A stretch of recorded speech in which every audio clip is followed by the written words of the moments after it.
what do you feel like are some like pivotal moments that led you to this craft of hairstyling? So hairstyling on its own is solely from my own personal experience.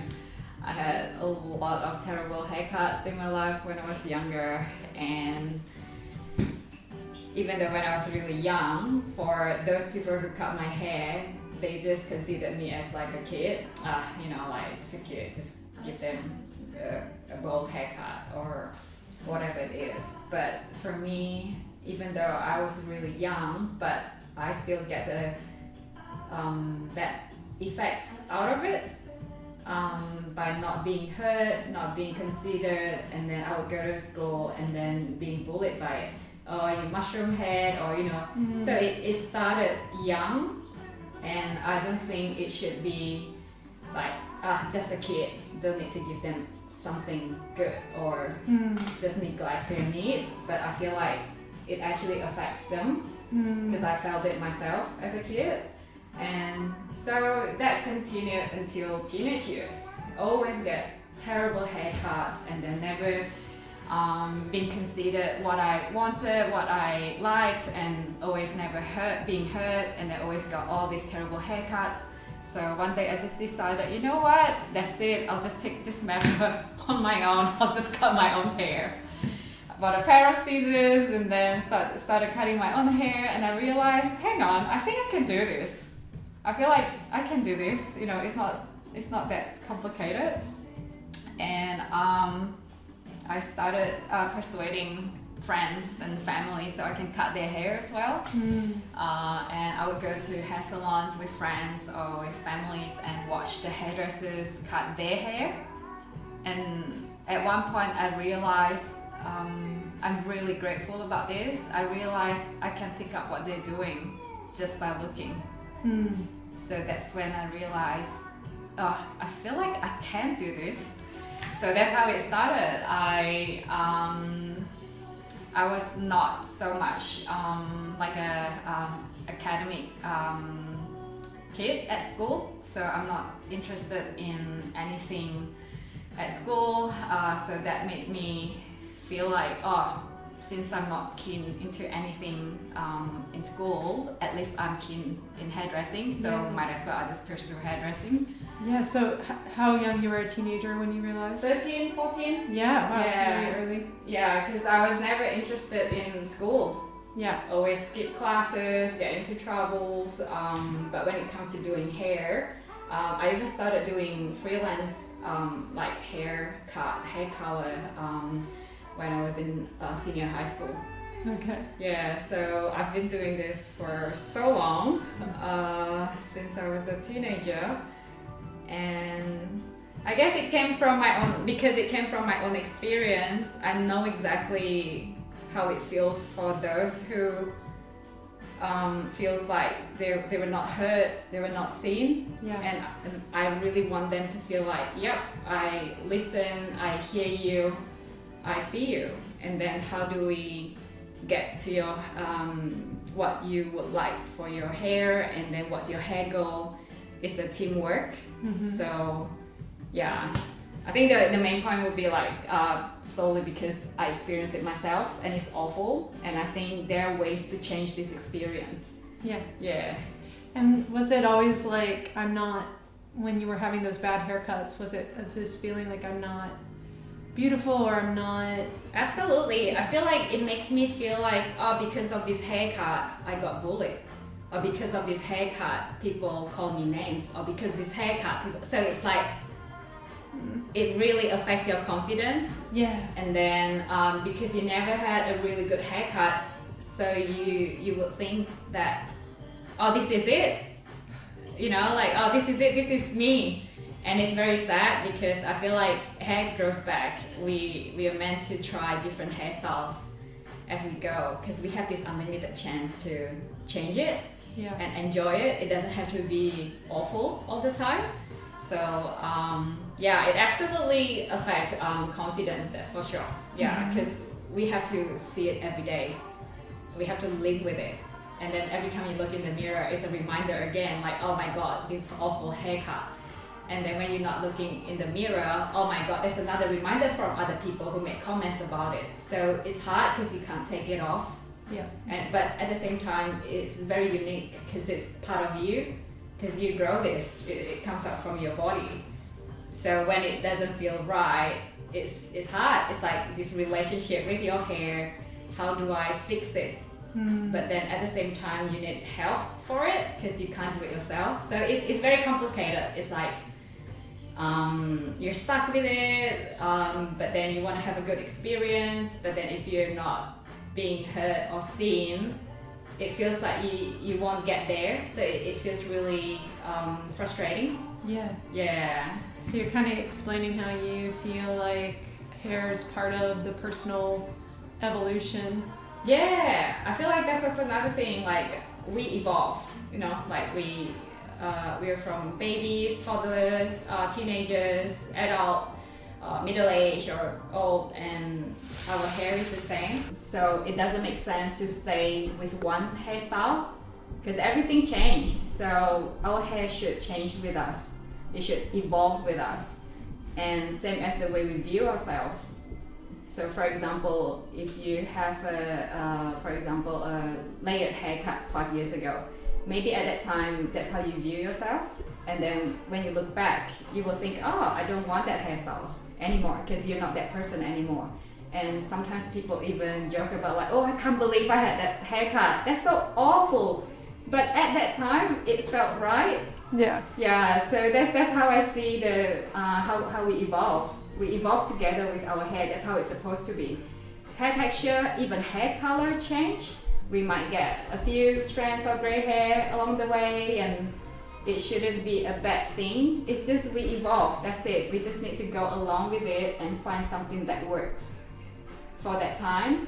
And even that is temporary because then, we evolve again. So it should be fluid. It should be like a flow, not something that we have to be strict and like define who we are, like just that one picture. Yeah, that one stilled identity. Yeah. And I think people, whether it's hair or whether it's, other ways of being within their own mind or their outfits or whatever, we get stuck in thinking, staying where we're at. Yes. And not understanding like we have the power.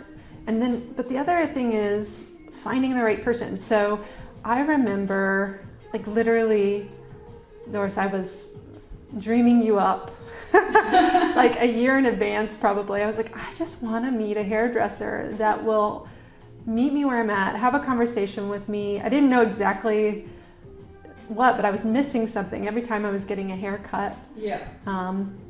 And I was just wanting someone to help me with my personal style in that way, knowing that I wanted to be more on camera and just also knowing that I wanted to feel more. I had just gotten done with having children and just feel more beautiful again. Yeah. There's also another stage in life that would make a lot of women feel a bit confused with their identity because you're upgraded from not a mom to become a mom. So sometimes a lot of women, they feel confused as well because obviously you can't hold on to how it was because this is a new version of you, but then you're not sure how you want it to become because you're like unsure, this is new territory. So it is part of a process as well. Sometimes it takes a while to get there. Maybe try a few different hairstyles and then finally found one that I feel like this is more me. But it's good to be able to try. Rather than feeling stuck in who you were. I feel like there's also another pressure coming from society to look young. I think the beauty standard, how we all have to look young, we have to look this way, certain way, And that also stopped us from evolving to like a different version of ourselves, because we are so stuck in, I need to look like I'm my 21-year-old self.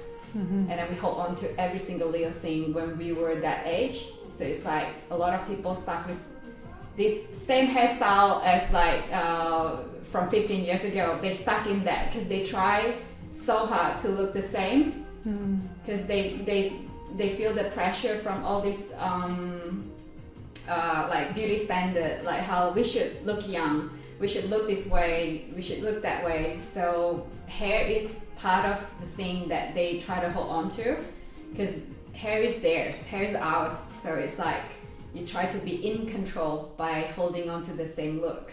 Yeah. But sometimes when you do that, you're actually missing out on all those years of how you could, you would become, something else that may be more beautiful, maybe even more majestic, but you're missing out because you hold on to that past for so long. And then you never live in the moment because you keep living in the past, and you also miss out on what you could become in the future. You just miss out on so many things by feeling stuck in that, I need to look exactly like that, I want to hold on to that. And it's actually unhealthy for you and your relationship with your hair, or even your well-being overall. Yeah. Because we will never be the same, even to yesterday.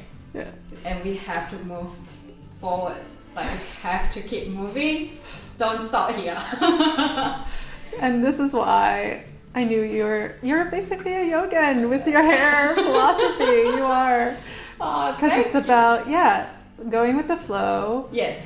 It's about being in the present moment. Yes. Evolving and becoming more powerful with age versus exactly, like staying still or stuck is what starts to age us even more, right? Too, like we become dry, we become stagnant. Yes. We become kind of victim to our own old habits. Yes. Yeah, that's it. I always say it's like you imprison yourself. Yeah. Because no one is doing this to you.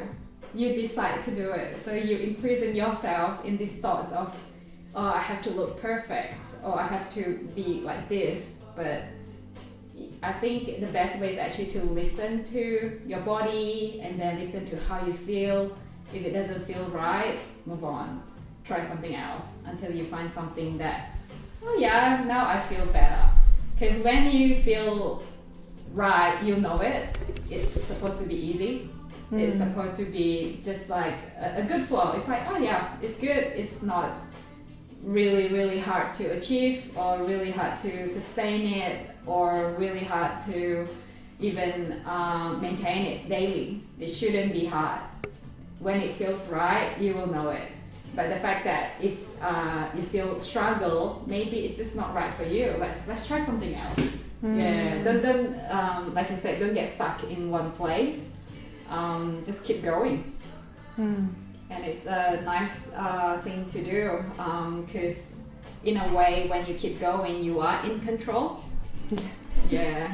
It's like inaction with action. Like you're kind of more living in control with the co-creation of becoming, right, or being. But some of the issue is, and that's why I was like asking the universe for you. You're manifesting. Yeah.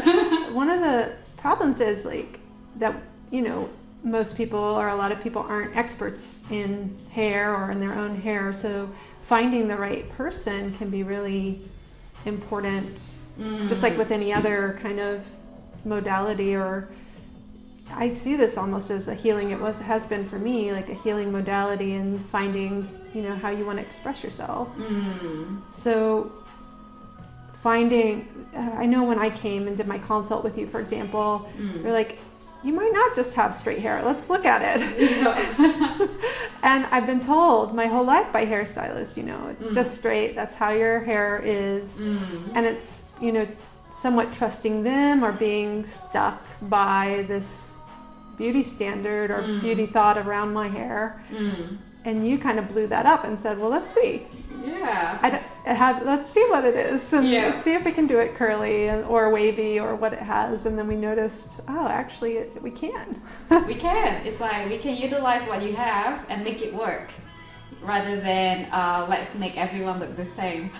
Yeah, and or limit before we just try things out. And that's one of the things I heard you saying too is, I don't know why that's so hard. Once we do it, it's easier, but it's so hard to give it that process time. I think just the thought of it, because most of the time we all scared of change because we don't know how it's going to be. But if you think about it this way, if you try, there are 50-50 chance you might like it, but if you don't try, 0% chance, so you're just stuck in the same thing. Yeah. So for me personally, I always take that 50-50 chance. Yeah. Yeah. People are so afraid of the other 50 though, because I think, like you're saying, I'm kind of recalling even some of my family members, like they've had such bad experiences with a bad haircut. Yeah. It's like traumatic almost. Yes. And so they just really don't want a bad haircut. Yep. Yeah, they just want to in their comfort zone, stay safe. Yeah. Which is understandable as well, because I feel like with hair, again, when you're not ready, no matter what people say, you're not ready. It has to come from yourself. Like you said, you are looking for this. You are looking for it. So you will tend to look at all the hints, all the clues where you can find it. But when you're not ready, you will block everything. It's You're so like, true. Yeah. Whether it's hair or yoga, I've seen that too. Yeah, everything in life is like that. I feel like that's why I never agree when people say, oh, it's just hair. For me, it's so not just hair. It's so much more than just hair. But it's also understandable for those who feels like our hair is not their priority. That's fair. Like we all have different things that we enjoy doing or self-caring. Yeah, some people they probably prefer nails, getting their nails done. They don't really care about how the hair looks like, but the nails have to be on point. Or some people who really love doing makeup or eyebrows or eyelashes, or some people they focus on having tattoos. So everyone choose their own thing that makes them who they are, and hair is just part of them. Yeah. So what would you say to someone that is kind of not sure but wants to understand themselves and beauty in a little bit of a different way? Like, what do you find yourself repeating quite a bit in your consults, for example? I think I always like to narrow down things. So the easiest way is to ask what you like and what you don't like. That's the quickest way to sort of have a quick understanding of what this person is like.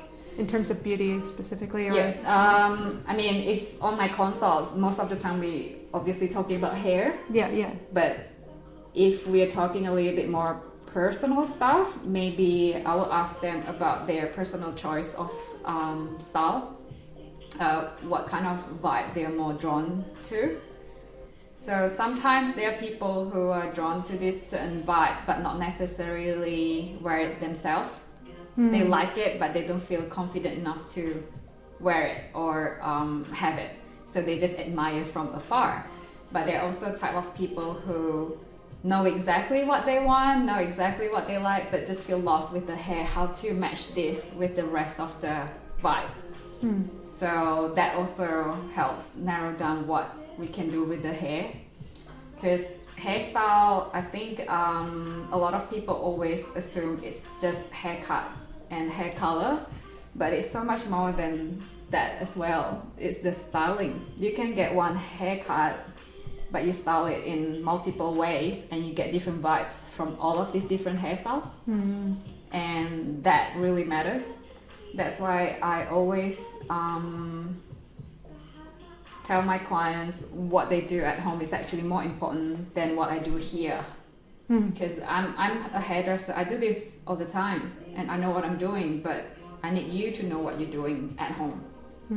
Because if you can't recreate the look, what's the point of having this hairstyle? If you don't know how to style your hair or don't even know how to enjoy it, what's the point to have that hairstyle? So that's also part of the things that I always prioritize, like education, teaching them how to style their own hair, guiding them, or if they have any questions or struggle while like styling their hair, I can show them and teach them, because I think that's the most important thing. Once you know how to style your hair, that opens up more options of hairstyles, because then you can try this style, that style, this style, that style, and you know, well, it will work because you know how to style it. Yeah, so I think education is really important as well, but that also doesn't mean you have to be really rigid about it, because there's so many factors around it as well. Lifestyle, budget, your personality as well, your ritual, your habit. So you have to consider every single little thing to make the routine work for them, because if it's too complicated, they won't do it either. So you have to find that middle ground. So for example, like when you want to do curly hair, if you check curly hair routine, it can come across really, really complicated, like wow, so many things you have to do. But in real life, if you have a busy life, who have all this time to like twist and twirl their hair curl by curl, or like do the whole an hour styling thing every time when they wash their hair? It's not realistic. So how to make it work and how to implement this curly routine into their day-to-day life without making them feel overwhelmed and want to do it, because it's worth it. When you style it, you feel good. So how to get you there, that's where the most important thing is. So it's not so much just the haircut or hairstyle, because often when you're at the salon, of course, like we are the hairdressers, we know what we're doing. I'm gonna style this like amazingly, but then it's equally important for you to know how to do it at home. One of the things that I was really also impressed by you is that you have a sense of knowing your value and knowing your worth and what you're providing, like even how you charge for your consults, and that's how it's like an entry point to come work with you, and you require it to come have a conversation with you. And that struck me like big time, even though at the time it felt like, oh gosh, this is a lot to pay to go talk to someone and not get a haircut. Can you speak to that, like how you decided to do that and why you care about that and how you value it? So I feel like when it comes to consult, it's actually one of the most important elements before the hair experience. So imagine this, when you first come, we both are strangers. And then hair is so personal. And for me, there are two point of views from this experience. So I'll start with from your point of view. You're trying to find a new hairdresser. You should feel anxious too, because you won't know if this is going to be a good experience or bad experience, but you need to know, right? And then often when you go to a new hairdresser, you probably see it from advertisement or word of mouth, or someone told you to go to this place, but doesn't change the fact that you will feel, this is a new place. It's probably just, the not knowing of the experience. So imagine in that kind of state, and then you come to this new place. What if you actually don't like it, but you're already there? And then this stranger just jump in and do it. It's so personal. It is, and you can't say no. It's hard, we all feel really hard to just like speak up and, you know what, this doesn't work for me, can you please stop, and I need to leave, especially with stranger. We always tend to like, you know what, it's okay. Yeah. I'll go home and cry later. Oh. So that is for new clients' point of view. But if it's a consult, it's like, oh, I'm just gonna suss it out, right? I'm gonna suss it out. This person, this hairdresser, her place. Do I feel right? Do I feel comfortable? And then with that consult, you're also given chance to change your mind. It's completely fine once you come and you feel like, you know what, I don't think this is for me. Like, I don't like this. Or for some people, it's like getting to know each other. Like, you probably have something in mind. Like, oh, I want this hairstyle. I want to look like Sabrina Carpenter, for example, and stuff like that. And then we can talk about it. Like, is it doable though? You know, like with what you have right now. So even if it's doable, maybe we need a few plans to achieve that. So we have that conversation prior to whatever it is that we're gonna do. So we both are on the same page before we start. And we even get chance to think about it. So you can go home, think, is that really what you want? Yeah. Before just jumping into it. And I am a human too, so I'm not perfect. So sometimes if I feel like, yeah, no, I don't think this is something I could do, I need to be honest as well. So at least I can be honest with you without, like, before I do it.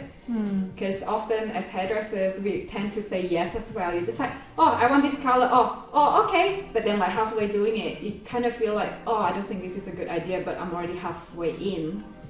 And then, yep, I'm gonna stay behind, just stressing about this hair, pushing it because I already promised it, but then now I can't deliver. So it actually brings stress for both.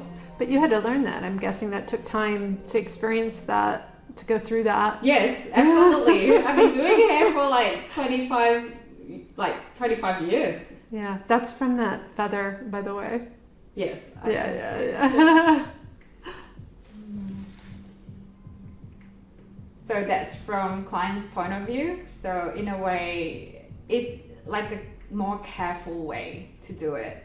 And then often when you're a new client, you also don't know what to book in. Yeah. Or don't know what to do with your hair. And I feel like if you didn't do the consult, there's so much pressure for both sides. Imagine not knowing what to do, but then you have to decide right now because I'm waiting. You're already here. Yeah. We need to do something. You have to decide now. And what would you do? You immediately say, oh yeah, oh yeah, sure, yeah. Yeah. It's hard to be honest, right?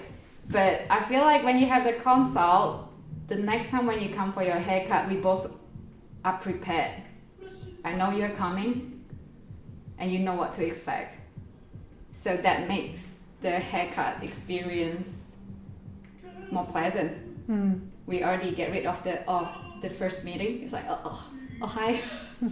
Because sometimes it feels really overwhelming, even for me as a hairdresser. You just know this stranger, right? This stranger just walk in, and I have to like be in their personal space straight away, like touching your head, cutting your hair, and trying to convince you're in the right hand. Yeah. But sometimes, you're like warming up that relationship and that heart connection. A little bit of just rather than just jump in, because I feel like even for me, I can benefit from that consult because I get to go home and think, maybe I have better ideas. Or maybe I can have a different kind of approach for this hairstyle or hair color. So you really care about the person. Yeah, I feel like for me, the purpose is actually for both of us to have a good experience out of this. Because the last thing I want is to traumatize client.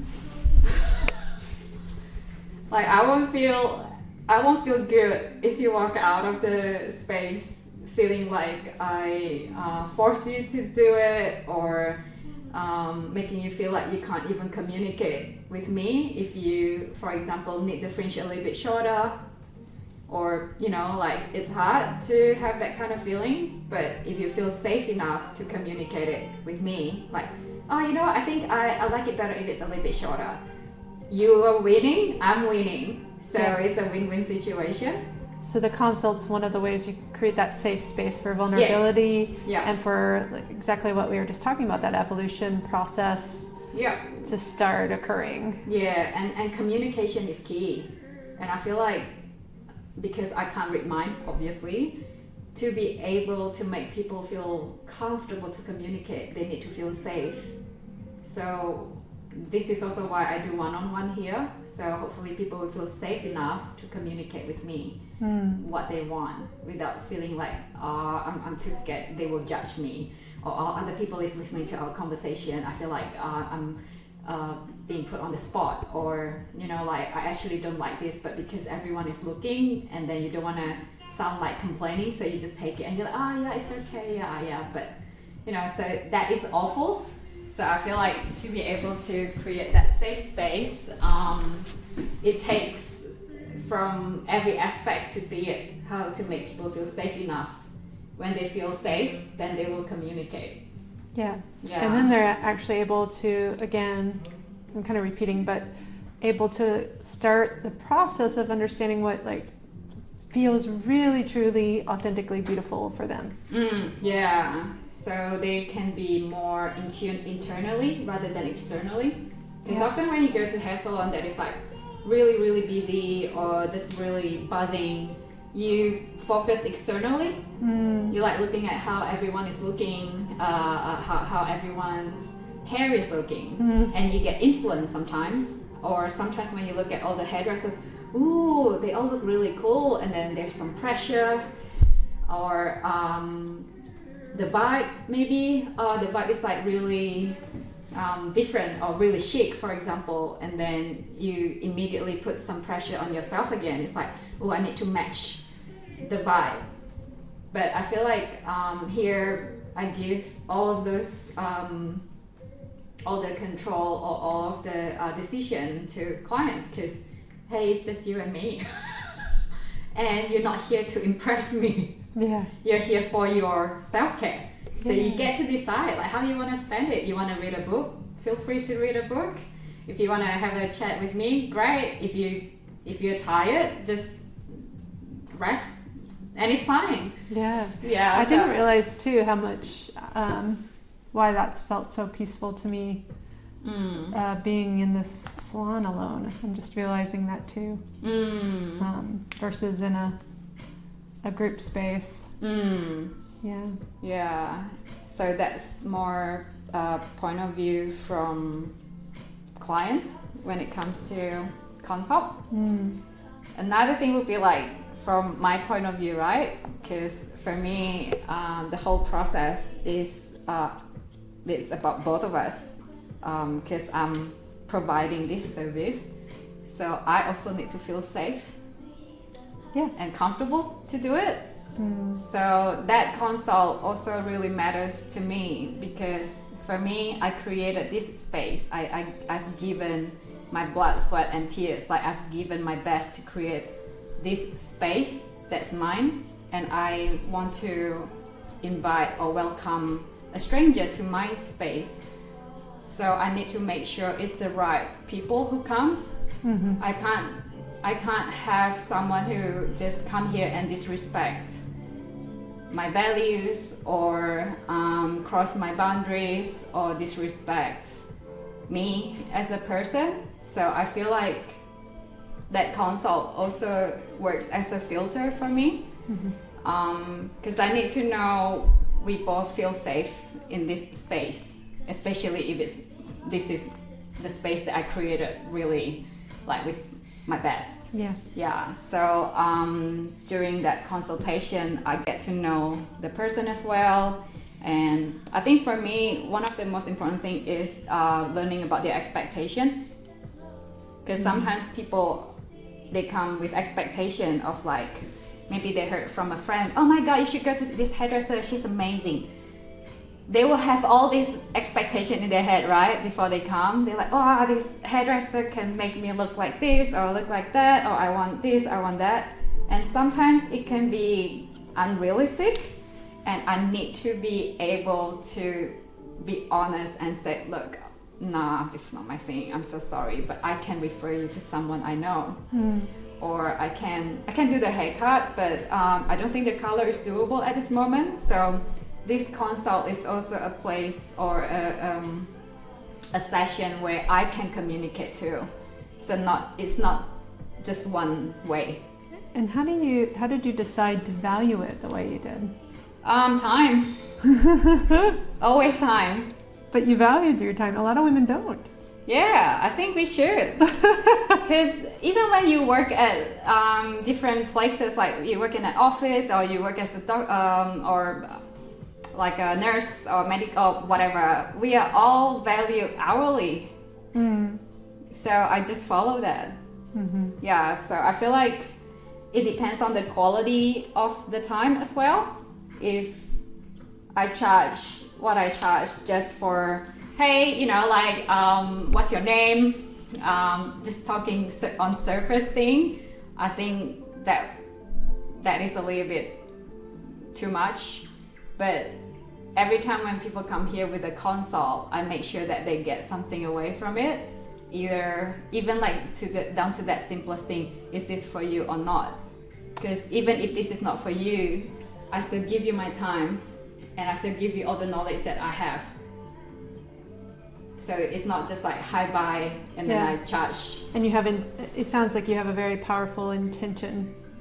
Yeah, I have good intention. I want everyone to have a good time. That's for sure. Well, I meant that your intention is to really meet them and to, like, when we had our consults, you asked me some really tough questions, but in a way that I really needed to if I wanted to have that evolutional experience of, well, you know, what are your beauty standards, or what, you know, those types of questions. Yes, yeah. And that's also just part of me trying to understand where you're at and where you want to be, like where you want to, you know, like where are we heading, because we need to be on the same page. So if I don't understand, I'm just gonna do whatever I think. We might not meet at the end, so it's like, what's the point of this?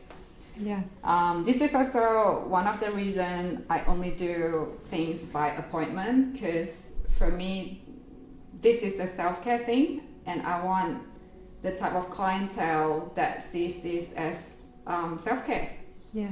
And when it comes to self-care, if we're gonna see each other, you know, quite regularly, maybe a couple times a year, it's important to feel comfortable. You don't want to like, oh my god, this person again. That would be awful, right? So there's so much to it than just, oh yeah, just come and get your hair cut. I mean, nothing wrong with it, but that's not my business model. Yeah. I believe when it comes to hairdressing, there's someone for everyone. Like you said, only up to recently you thought of like, no, I need to find someone who do this and do that. But maybe 10 years ago, you wouldn't even think of it. It's just like, oh, I'll just go to the hair salon. So even with hair needs, everyone has different stage in their life. Sometime maybe in their mid-30s, I don't care about my hair.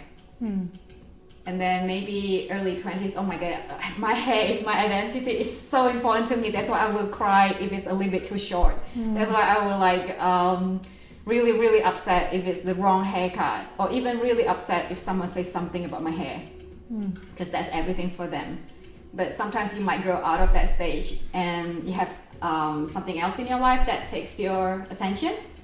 Maybe children, for example. It makes you, okay, have a pause. Doesn't mean you lose it or let it go, like, you know, whatever people like to say. You just take a, like, okay, pause it, because right now I have different priority. And it's also very common for moms, like maybe after 3 years, 4 years, finally I feel more relaxed now. I can resume this journey. Because this journey is yours. This is just yours. It's internal thing. Meanwhile, everything else with like, when you, your work, your career, those are more external. Children or whatever it is that needs your attention, that's more external.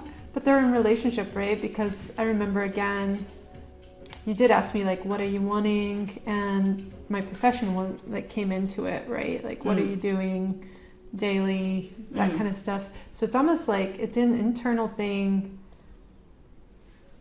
in relation to what you're doing externally as well. Yes.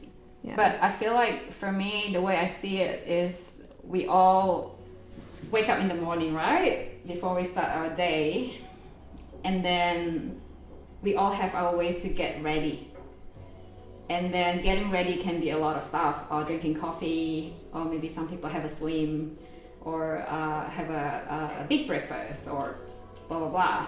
But your look is, like it or not, you have to check it as well before you leave the house. Yeah.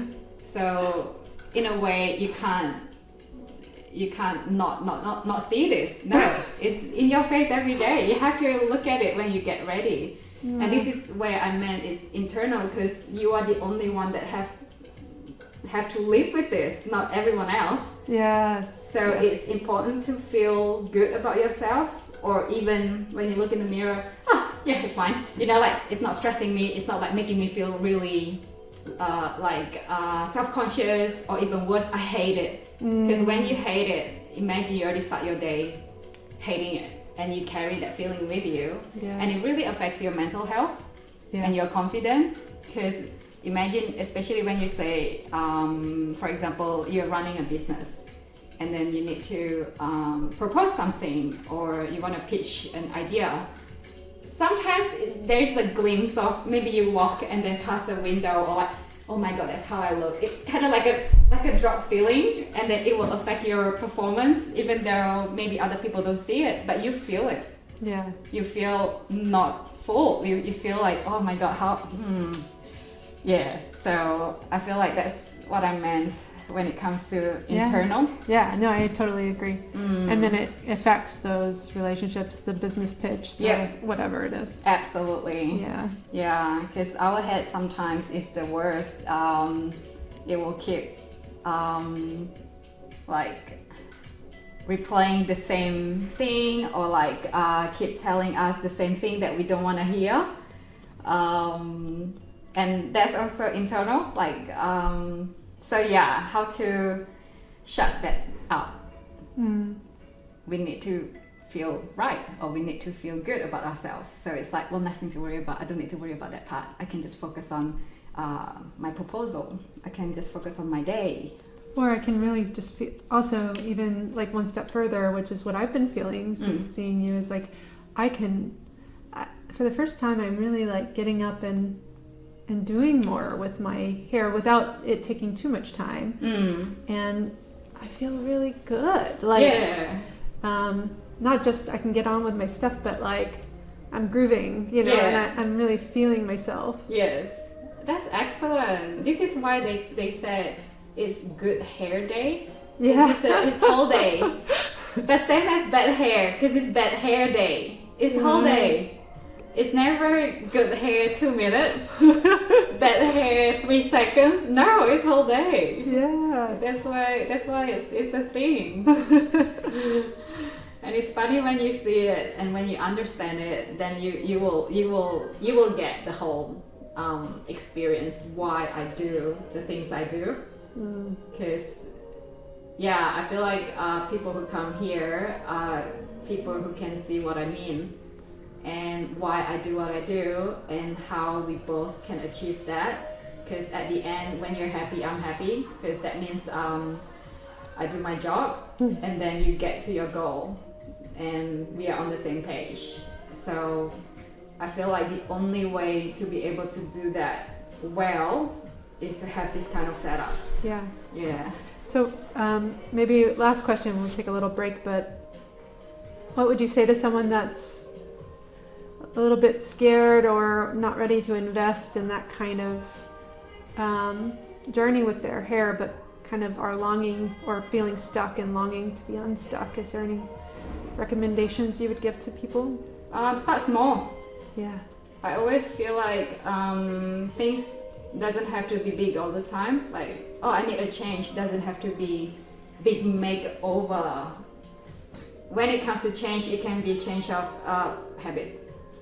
For example, the simplest way, people who part their hair on the side and then they've been doing that for 5 years, 10 years, they're so sick of it, but at the same time, like you said, maybe they're scared to try something else. And the simplest way to have a change, what about change your part? Start from that, see how you feel. Yeah. That's the simplest way, because like for everyone else, it's still side part. You are the only one that knows that you change something. Yeah. That's the smallest one. And we can go from there as well. Like maybe for those who have budgets, because I do have a few clients who also feel like they're not the type that would go to hair salon many times in a year.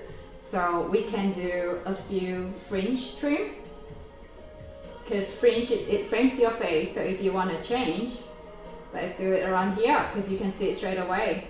And then we can do that a couple times in a year, and maybe have a full haircut just once or twice a year, and it's fine. There's also this thing of like you have to trim your hair every like 6 weeks, or no you don't. Who create that rules? You trim it when you want to. Oh, I must confess, I think at some point after having 2 children, I probably did go over a year and a half without a haircut. Yeah, and you shouldn't feel ashamed of it, because you know it's a different priority, and you shouldn't feel like guilty, or especially those people who make you feel bad about it. I think that's cruel, because sometimes we just have different priority in life, and I can't deal with this right now, but doesn't mean I'm not gonna deal with this forever. I'm just taking a break. I'll do this when I have time. And when I do it, I know it will be okay again. You know, it's very forgiving. It's not the end of the world. So I feel like I don't like that shame or like guilt trip people when they don't do the thing regularly. Because sometimes if it works better this way, why not? Shouldn't feel shameful about it. So yeah.